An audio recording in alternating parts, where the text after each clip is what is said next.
자, 교재는 503페이지 협의 공판 준비 절차를 보도록 하겠습니다. 자, 여기 보면 자, 효율적이고 집중적인 심리를 위해서 수도법원이 주도해서 밑에 1회 공판기일 이전에 사건 쟁점과 증거 정리하는 절차를 말한다 그랬습니다. 자, 밑에 조문이 중요합니다. 1항 체크하시고 재판장은 효율적이고 집중적인 심리를 위해서 사건을 공판 준비 절차에 붙일 수 있다. 붙일 수 있다. 붙일 수 있다. 이걸 임의적이라 합니다. 임의적. 색깔 칠하시고요. 붙여야 한다 하면 틀려요. 임의적이라 했어요. 자, 그래서 밑에 각줄 한번 가보시게 되면 자, 우리 저 뒤에서 배울 텐데요. 국민참여재판 배울 겁니다. 거기 가면 공판 준비 절차는 필요적으로 돼 있어요. 요 비교하셔야 돼요. 체크하시고 여기 어디에 나와 있는가 하면 우리 교재 페이지 594 참조 한번 해보세요. 다시 올라와서 자, 이 항도 한번 나온 적이 있는데 주장, 입증계획 등을 서면으로 준비하게 하거나 밑에가 이제 서면으로 준비하게 하는 것이 밑에 나와 있습니다. 서면 제출. 다음 공판 준비 기일을 열어서 진행을 한다. 이게 바로 다음 페이지 나와 있고요. 됐어요? 자, 그래서 이 밑에 방법을 가보면 두 가지가 있다는 겁니다. 서면으로 준비하는 방법이 있고 공판 준비 기일을 여는 방법이 있는데 시험에 나오는 것은 이 서면 제출보다는 이 공판 기일을 열어서 하는 방법이 더 출제가 잘 돼요. 됐고 올라가서 보시면 사망에 협력하여야 한다고 되어 있습니다. 자, 밑에 조문을 볼까요? 검사, 피고인, 변호인은 서면을 법원에 제출할 수가 있다 그랬고 뭐 나머지 읽어보시면 될 것 같아요. 다음 페이지입니다. 자, 여기가 출제가 잘 됩니다. 3번 체크하시고 자, 기일을 열어서 하는 공판 준비 절차 먼저 조문 자, 1항 체크하시고 특히 2항 체크하시고 2항이 출제가 잘 돼요. 자, 먼저 1항 자, 법원이네요. 자, 법원은 검사, 피고인, 변호인 의견을 들어서 공판 준비 기일을 지정할 수가 있다 그랬어요. 자, 의견을 듣는 거예요. 의견을 듣는 거. 이거 아니죠? 동의 얻는 거 아니에요? 동의를 얻는 것이 아니라 의견을 들어서 지정할 수 있다. 이건 직권이죠? 이건 직권으로 하는 겁니다. 그 다음에 2항을 가보면 신청을 받는 거죠. 신청을 받아서 이제 하는 거고요. 자, 이때 당의 신청에 관한 법원의 결정에 대해서는 뭐다? 불복이 안 돼요. 이게 출제가 무지 잘 되네요. 색깔 칠하세요. 할 수 있다고 하면 틀려요. 자, 됐고. 자, 그 다음 밑에 기일 변경 신청 나와 있죠? 읽어보시고 밑에 심리계획 수립 나와 있는데 집중심리를 하는데 있어서 심리계획을 수립해야 한다. 나온 적이 한 번 있었고 자, 그 다음 출제가 잘 되는 것이 밑에 요 3항입니다. 체크하시고요. 요 4항도 체크하시고요. 자, 법원은 검사, 피고인 및 변호인에게 공판 준비 기일을 통지해야 한다는 겁니다. 한다. 통지하여야 하는데 이것이 and입니다. and. 밑 동그라미 치시고 이걸 또는 하면 틀려요. 색깔 칠할게요. 색깔 칠한다는 것은 뭐다? 시험에 출제가 된다는 겁니다. 자, 됐죠? 검사, 피고인 또는 틀리다고요. 통지하여야 한다. 자, 그리고 밑에 공판 준비 기일이 지정된 사건에 관해서는 변호인이 없을 때는 직권으로 변호인을 선정을 합니다. 이게 바로 뭐죠? 국선이죠. 국선 변호인을 선정하면 됩니다. 기일 지정일 때 그래. 기일 지정일 때. 기일 지정일 때는 직권으로 국선 변호인을 선정을 하지만 앞에 나와 있는 여기 서면 제출에 의한 공판 준비 같은 경우는 그럴 필요 없어요.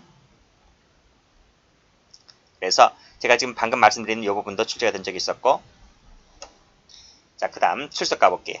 자, 여기서 1항 체크하시고 5항 체크하시고요. 자, 공판 준비 기일에는요. 검사하고 변호인이 출석하여야 한다는 겁니다. 피고인 빠져요. 피고인 빠지고 검사하고 변호인이 출석하여야 한다. 즉, 이 준비라고 하는 것은요. 검사와 변호인이 하는 거지 피고인이 하는 게 아니에요. 그래서 검사, 피고인은 의무적으로 출석해야만 한다. 근데 피고인 같은 경우에는 자, 필요하다고 인정할 때는 이 피고인을 소환할 수가 있는 거예요.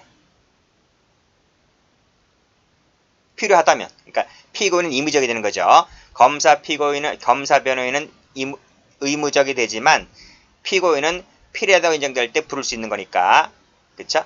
근데 피고인은 그다음 법원의 소환이 있을 때만 나오는 게 아니라 이게 없을 때에도 출석이 가능해요. 그래서 요거 잘 받으셔야 돼요. 요거 색깔 칠할게. 없을 때에도 뭐다? 출석할 수가 있다. 아시겠죠? 이거 잘 나와요. 출제 잘 됩니다. 자, 그리고 진술 거부할 수 있음을 고지해주면 되고요. 자, 됐죠? 그 다음 밑에 기일 지정 나왔네. 자, 합의부원으로 하여금 공판 준비기일을 진행하게 할 수가 있고 이때 수명법관은 법원재판장과 동일한 권한이 있습니다. 이것도 출제가 된 적이 있었고요. 그 다음에 사항 체크하세요. 자, 공판 준비기일은요. 공개한다. 공개 동그라미 치시고 일단 끊고 자, 공개한다면 절차의 진행이 방해될 우려가 있을 때는 공개하지 아니할 수가 있다는 거예요. 그래서 자, 다시 한번 이 색깔 칠할게요. 색깔 공개에다 색깔 칠할게요. 자, 단서가 있죠. 자, 절차 진행이 방해될 우려가 있을 때는 공개하지 아니할 수가 있기 때문에 자, 그래서 이렇게 나오면 틀려요. 반드시 공개한다 그러면 틀려요. 아시겠죠? 출제가 된 적이 있었고 또 이 부분에 있어서 절차의 진행이 방해될 우려가 있을 때 비공개 결정할 수 있는 것입니다. 근데 이걸 이렇게 쓰면 틀려요. 자, 이건 제가 지어내는 게 아닙니다. 기출문제에 나와 있는 걸 제가 적어드리는 거예요. 자, 피해자의 사생활보호가 있는 때에는 공개하지 아니할 수 있다. 틀려요. 또 증거인멸할 우려.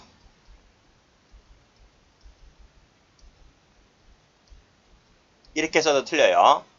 이건 경감부 시험 나온 적이 있었고 아시겠죠? 어떨 때 한다고요? 자, 요럴 때예요. 요럴 때. 절차의 진행이 방해될 우려가 있을 때를 알아두셔야 돼요. 아시겠어요? 자, 됐고 중요한 거 다시 한번 말씀드릴게요. 자, 맨 위에 거 여기. 자, 신청할 수가 있는데 이때 법원 결정에 대해서 불복이 안 된다는 것이 무지 잘 나와요. 이거 보면 무지 잘 나오고 그 다음 밑에 밋이라는 거 봐두시고 밋. 그 다음에 국선 변호인 같은 경우는 기일 지정된 사건에 한해서 변호인이 없을 때 국선 변호인을 선정하는 겁니다. 그 다음에 검사와 변호인이 출석하는 거지 출석 의무가 있는 거지 피고인은 출석 의무가 없어요. 대신 필요하다고 한다면 이 사람 피고인 불러낼 수 있고요. 근데 법원이 소환이 없을 때에도 피고인이 나오고 싶다면 출석할 수 있는 거예요. 자, 됐죠? 출석할 수 있습니다. 없을 때. 아시겠죠? 그 다음 마지막에 공개가 원칙이고 비공개 사유 절차 진행에 방해될 우려가 있을 때 비공개할 수 있다. 아시겠죠? 자, 나머지는 됐습니다. 그 다음에 규칙에 나와 있는 거 검사, 피고인, 변호인은 특별한 사정이 없는 이상 필요한 증거를 공판준비 절차에서 일괄 신청해야 된다 뭐 돼 있고 이것만 보세요. 그 다음 자 준비에 관한 사항을 볼게요. 자 법원은 공판준비 절차에서 다음 행위를 할 수 있다고 되어 있는데 1번부터 12번까지 묶어볼까요? 이건 뭐 외울 필요 없어요. 다 나오는 게 아니기 때문에 출제된 것이 뭐가 있는가 하면 여기 있습니다. 우리 앞에서 배운 적이 있는데 공소사실 적용법조의 추가 철회 변경을 허가하는 행위. 추가 철회 변경이 뭐였어요? 공소장 변경이었잖아요. 공소장 변경. 그렇죠? 그래서 이 공소장 변경이라고 하는 것이 공판준비기일에서도 할 수가 있다는 거예요. 아시겠습니까? 한번 나온 적이 있었고 나머지 거 한번 읽어볼까요? 어떤 행위 할 수 있는 것인지. 공소사실 적용법조를 명확하게 한다든지 쟁점을 정리한다든지 뭐 설명한다든지 그 다음에 증거 신청을 하도록 하는 행위라든지 명확하게 한다든지 의견 확인한다든지 증거 체부 결정 순서 방법을 정한다든지 그렇죠? 공판기를 지정한다든지 변경한다든지 이런 것들을 할 수가 있다는 것입니다. 됐죠? 그 밑에 건 아니에요. CF 기출된 적이 일단 기출된 것들입니다. 16년도 해경시험 그 다음 국가직 구급시험에 나온 것들이 있는데 CF 되어 있는 거 좀 봐두시고 됐어요? 근데 시험에 나온 것은, 경찰 시험에 나온 것은 요 2호가 나온 적이 있다. 다음 편지 한번 가보시면 종결 가볼게요. 자, 다음 사유에 해당하는 때는 공판 준비 절차를 종결해야 됩니다. 종결. 일단 끊고요. 그 세 가지를 묶어볼게요. 자, 단서는 시험에 안 나와요. 종결할 수 있는 사유 받으셔야 됩니다. 자, 정리가 완료됐을 때, 자, 사건을 공판 준비 절차에 붙인 뒤에 3개월이 지났을 때, 자, 앞에서 검사 변호인이 나와야 한다 했는데 출석하지 아니했을 때, 아시겠죠? 아시겠죠? 시험에 나온 것은 여기 한번 나온 적이 있어요. 출석하지 아니했을 때, 여기 한번 나온 적이 있다. 됐고, 3개월 알아두셔야 돼. 6개월 아닙니다. 3개월. 자, 됐죠? 요때 공판 준비 절차를 종결한다. 그 다음, 자, 밑에 법원은 공판 준비 기일을 종료하는 때에는, 자, 검사, 피고인, 변호인에게 쟁점 및 증거에 관한 정리 결과를 고지하고 이에 대한 이의 유무를 확인해야 됩니다. 확인하고 이걸 조서에 기재를 해야 돼요. 왜요? 왜요?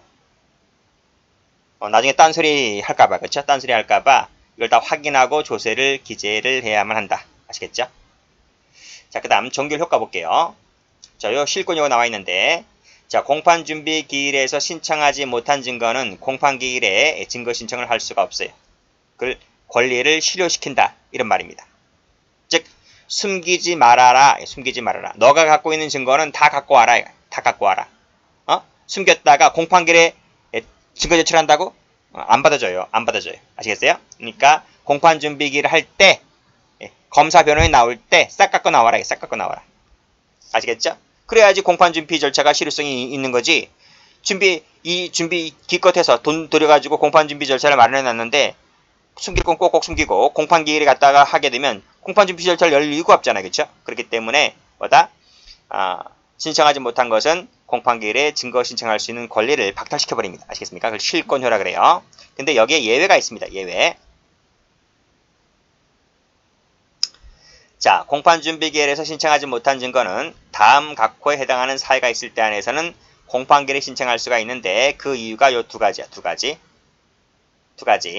자, 그 신청으로 인해서 소송을 현저히 지연시키지 않는다고 봤을 때, 그 다음 중과실 없이 제출하지 못하는 등의 부득이한 사유를 소명했을 때, 또 하나 더 있다면 직권으로도 할 수가 있다.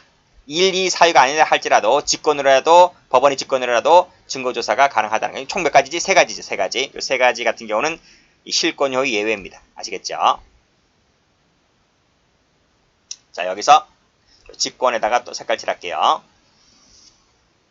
직권이 잘 나와요. 직권으로도 가능하다. 그리고 이거 한번 나온 적이 있습니다. 중과실 없이 부득이한 사유를 소명했을 때도 한번 나온 적이 있었고, 혹시 모르기 때문에 출제 안 된 것도 한번 봐두세요. 현저히 지연시키지 아니했을 때까지. 다시 한번 정리할까요? 위에 올라가서. 자, 종결사유. 자, 쟁점 및 증거가 정리가 완료됐을 때, 3개월 지났을 때, 출석하지 아니했을 때. 시험에 나온 것은 출석하지 아니했을 때가 한번 나온 적 있어요. 1호, 2호는 아직 안 나왔는데 1호, 2호 나올 가능성이 있기 때문에 이 세 가지 봐두셔야 돼요. 그 다음 실권료 받으시고 그 실권료 예외 세 가지 받으셔야 돼요. 현저히 지연시키지 아니하는 때, 중과실 없이 부득이한 사유를 소명했을 때, 직권 이 세 가지 예외 사유 받으시고, 그 다음 오른쪽 가보시게 되면 여기도 한번 나온 적이 있습니다. 305조는 공판준비 기일 재개에 대해서 준용한다. 요거 승진시험에 나온 적이 있어요. 그래서 기술이 되었기 때문에 여기다 별표를 하나 박아두시고, 어디 나왔다고요? 13년도 승진시험에 나왔다고요. 305조는 공판준비기일 재개할 때에도 준용된다. 그 다음 변론제게 나왔네요. 직권이나 신청에 의해서 종결한 변론을 다시 열 수 있어요. 왼쪽에서 배웠지? 여기 종결한다고요. 여기 종결 사유가 나와 있는데 이것을 직권이나 신청에 따라서 결정으로 종결한 변론을 다시 재개도 가능합니다. 그 다음 이거 잘 나오네요. 6번이 잘 나와. 체크하시고요. 무지 잘 나오대요. 법원은 쟁점 및 증거를 정리하기 위해서 필요하다고 인정될 때는 1회 공판기일 후라 할지라도 후에도 다시 사건을 공판준비 절차에 붙일 수가 있다는 거예요. 자, 됐어요? 여기 색깔 칠하세요. 후에도 가능하다. 아시겠어요? 이거를 뭐라고 하냐면, 자, 우리 1회 공판기일 있고 2회 공판기일 있고 3회 공판기일 있고 막 그러잖아요. 그쵸? 그쵸? 그러니까 1회 공판기일 하고 2회 공판기일 그 사이에서도 뭐다? 필요한 때에는 다시 공판준비기일에 붙일 수가 있다. 그래서 1회 공판기일, 2회 공판기일 있을 때 그 기일과 기일 사이이기 때문에 이 사이 간자를 써서 기일간 공판준비 절차라고도 합니다. 그렇게 불려요. 제목이 그렇죠? 기일간이라고. 이 조문의 출제가 잘 되기 때문에 이 조문 좀 봐두셔야 돼요. 자, 다음 페이지 가겠습니다. 공판정의 심리. 이건 양이 얼마가 안 되기 때문에 바로 해버릴게요. 자, 공판기일에는 공판정에서 심리를 합니다. 공판정이라고 하는 것은 공개된 법정을 말해요. 이 공판정에는 판검사, 법원 사무관 등이 출석해서 개정하죠. 그리고 검사의 좌석과 피고인 변호인 좌석은 대등하며, 그러니까 이렇게 돼 있다는 거죠.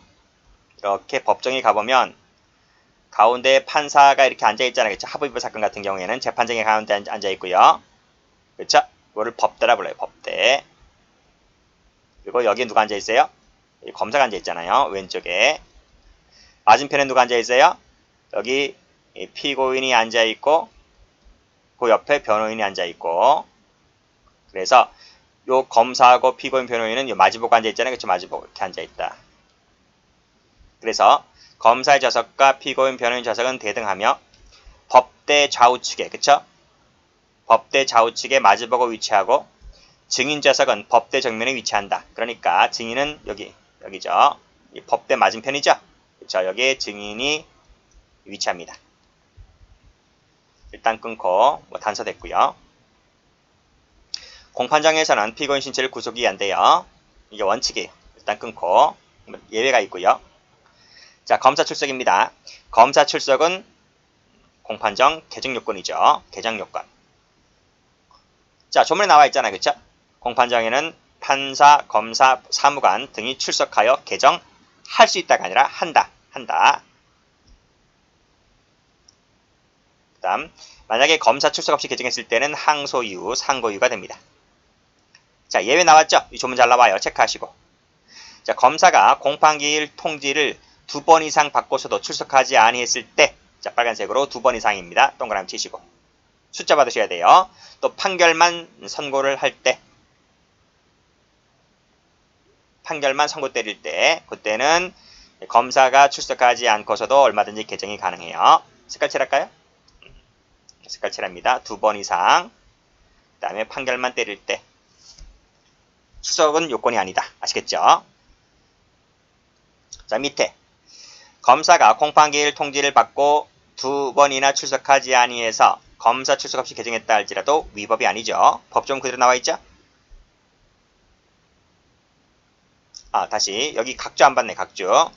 여기서 2번 이상이라고 하는 것은, 자, 검사가 2번에 걸쳐 출석하지 아니하는 때에는 그 불출석한 기일에 바로 개정할 수 있다는 의미이고, 뭐가 아니다? 반드시 계속해서 2번 이상이 아니다는 거예요. 다음. 자, 판결 선고일에는 출석 없이 개정할 수 있다 했잖아요. 분명 조문에서. 그래서 검사에게 이 선고 기일 통지를 하지 아니했다 해서 위법이 아니다. 아시겠죠? 위법이 아니다. 자, 피고인 출석 가볼게요. 자, 피고인이 공판정에 출석하지 아니한 때는 역시 개정하지 못한다. 즉 출석이 요건이라는 거죠. 원칙이죠. 그렇죠? 일단 끊고 예외가 있습니다. 법인인 때는 대리인 출석이 가능하고요. 자, 피고인은 재판장 허가 없이는 퇴정이 안 돼요. 자, 됐고, 그 다음에 요 피고인 출석이 개정 요건인데, 그렇죠? 여기 예외가 있어요. 예외. 요 예외를 잘 받으셔야 되는데요. 자, 의사무능력자 같은 경우에, 자, 이 피고인이 의사 능력이 없을 때는 법정 대리인, 특별 대리인이 출석했을 때는 피고인 출석을 요하지 않습니다. 두 번째, 법인인 때는 대표자가 출석하면 되고요. 이때 대표자가 반드시 출석을 할 필요는 없고 대리인으로 대신 출석하게 할 수도 있습니다. 자, 또 유리한 재판일 때도 그래요. 유리한 재판. 그게 어떤 재판인가 하면 무죄, 면서, 형면제, 공소기각입니다. 아시겠죠? 이 색깔 칠하세요. 뭐는 되고 뭐는 안 된다 하면 틀려요. 요 네 가지 다 들어와요. 즉 무죄, 면서, 공소기간 되고 형이 면제는 안 되는 거 아니에요. 네 개 전부 다 됩니다. 아시겠어요? 그때도 출석 없이 재판할 수가 있다. 자, 다음. 자, 조문 나왔네요. 이것도 중요합니다. 체크하시고. 자, 다음 각호의 하나에 해당하는 사건에 대해서는 역시 출석을 요하지 않는다 그랬어요. 출석이 요건이 아니다. 네 가지 묶으시고요. 자, 다액 500만원 이하예요. 500만원 동그라미 치시고요. 이하라 그랬어요. 이하의 벌금 과료 사건입니다. 벌금 과료 사건. 구류 아니에요. 구류는 빠진다. 구류는 빠진다. 500만원 이하 벌금 과료 사건에 대해서는 피고인 출석을 요하지 않습니다. 또 공소기각 면소의 재판을 할 것이 명백한 사건이 그렇고요. 또 장기 3년이야. 장기 3년이야. 동그라미 치시고. 장기 3년이야. 그 다음에 다액 500만원을 초과하는 사건이죠. 1호는 500만원 이하였어. 근데 3호는 500만원 초과하는 벌금 사건. 그 다음에 여기에 구류가 들어와요. 구류. 여기 1호에서 빠졌던 구류가 일로 들어와요. 이 사건에서 요건 뭐다? 법원이 허가를 해야 돼. 허가가 필요한 사건입니다. 그러니까 1호, 2호는 허가가 필요 없는데 3호 같은 경우는 법원의 허가를 받아야 돼. 아시겠죠? 이때 끊고. 다시 한번 가볼까요? 자, 다액 500 이하 벌금 과료 사건.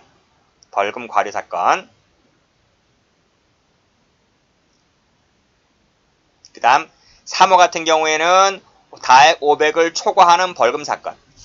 그럼 여긴 왜 과료가 빠져요? 과료는 5만원 이하잖아요. 그쵸? 그쵸? 그러니까 500을 초과할 수가 없지. 그러니까 당연히 빠지는 거지. 그쵸? 그래서 500을 초과하는 사건은 법원의 허가를 받아야 한다. 그리고 구류 같은 경우 3호에 들어옵니다. 그 다음 장기 3년 이하입니다. 3년 이하. 장기 3년 이하.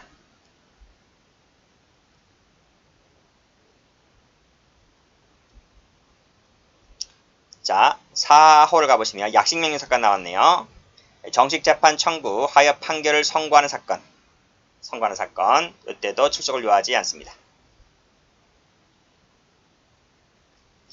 자, 즉결심판에 관한 절차법에서도 역시 벌금 과료 사건 출석이 요건이 아닙니다. 여기도 뭐가 빠져요? 구류가 빠지죠. CF 구류가 빠진다. 자, 그 다음 자, 무단퇴정, 퇴정명령 나왔네요. 피고인이 진술하지 아니하거나 허가 없이 퇴정하거나 퇴정명령을 받았을 때, 그쵸? 그때는 진술 없이 재판이 가능해요. 자, 판례 나왔지? 판례 별표 치시고, 이 판례는 우리가 많이 앞에서 봤습니다. 자, 피고인이 재판장 허가 없이 퇴정했지.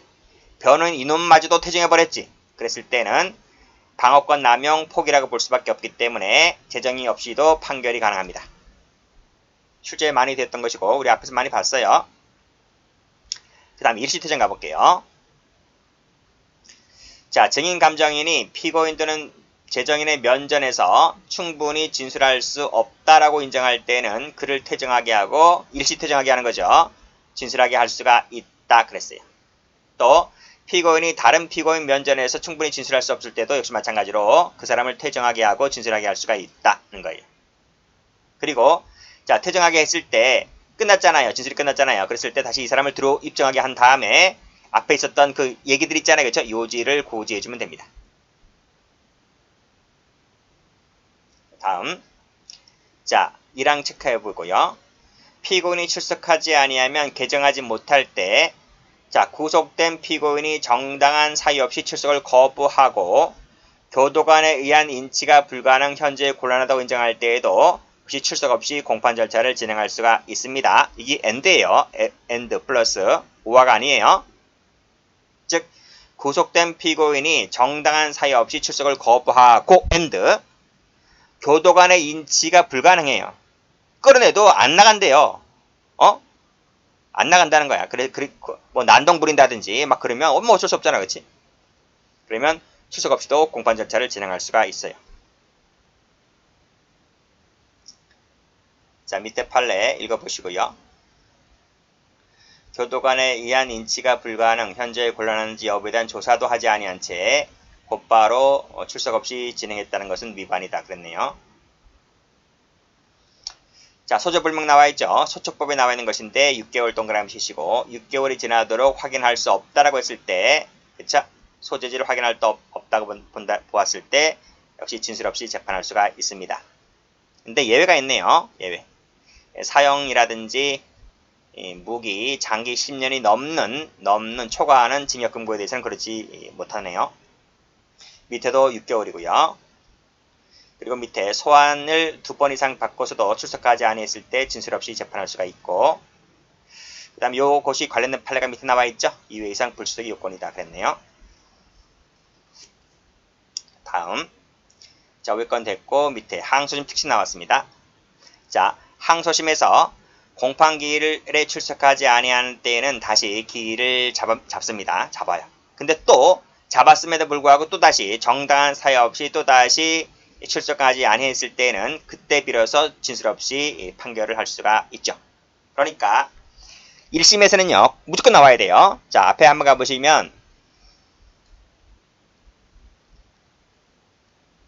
여기잖아요. 조문 여기 276조 피고인은 공판기일에 무조건 출석을 해야 돼요. 물론 밑에 예외가 있긴 하지만 1심에서는 꼭 나와야 돼요. 그런데 다시 원위치 한번 해보면 여기 항소심에서는 뭐다? 2번 안 나와야 돼. 2번. 그러니까 처음에 한 번 안 나왔을 때 다시 한번 정해줍니다. 근데 그럼에도 불구하고 또 다시 출정하지 않았을 때 그때 진술 없이 판결할 수가 있다. 그러니까 항소심은 몇 번 안 나온다? 2번 안 나온다. 2번 안 나왔을 때 진술 없이 판결할 수가 있다는 거예요. 자, 밑에 판결료지 나왔어요? 2번 연속 동그라미 치시고. 자, 밑에 또 역시 귀책 사유에 의하지 않고 출석하지 못했을 때는 출석하지 아니한 상태에서 진술 없이 판결할 수는 없는 것이죠. 그렇게 또 일반 경찰에 한번 나온 적이 있었고 이 판례도. 그 다음에 약식명령 한번 특징 한번 가볼까요? 자, 365조의 조항은 이게 여기잖아. 앞에 거 여기 이 부분이죠. 그렇죠? 이 조항은 정식재판 절차 공판기일에 정식재판을 청구한 피고인이 출석하지 않은 때에도 역시 마찬가지로 준용하겠다. 이런 말이에요. 그 얘기가 바로 여기 나와 있어요. 제가 설명해놨어요. 즉 약식명령에 대해서 정식재판을 청구한 피고인이 정식재판 공판기일에 출석하지 않은 때는 그때 다시 기일을 정해야 돼요. 그랬음에도 불구하고 또 다시 안 나와요. 그랬을 때 비로소 뭐한다? 진술 없이 판결할 수가 있다. 이런 의미입니다. 아시겠어요? 이런 의미니까 한번 봐두시고요.